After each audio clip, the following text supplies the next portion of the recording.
Xheneti dhe të mirat e tij nuk janë veçmas për burrat, sepse ai është përgatitur për njerëzit e devotshëm të dy gjinive, sikurse na njofton Zoti në Kur'an.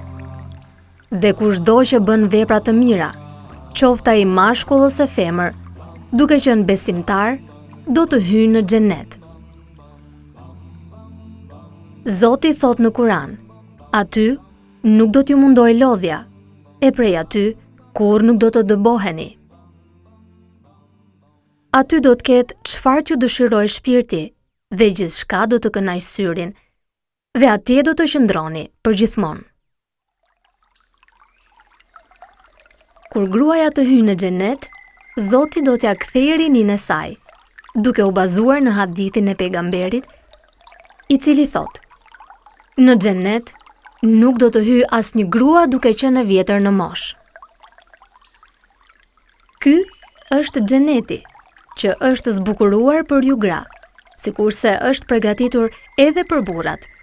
Andaj kujdesuni që të mos e humbisni rastin, sepse jeta është e shkurtër dhe prej saj vjen përjetësia.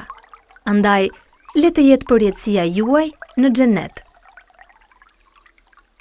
Duhet ta dini se mehri i xhenetit është imani dhe veprat e mira, e nuk janë iluzionet e kota, duke qenë neglizhent në veprat tuaja. Përkujtojeni fjalën e pejgamberit, paqja qoftë mbi të, i cili thot: kur gruaja i fal 5 namazet, e agjeron Ramazanin, e ruan derin e saj dhe respekton burrin, asaj do t'i thuhet: hyn në xhenet, nga e cila derë të duash.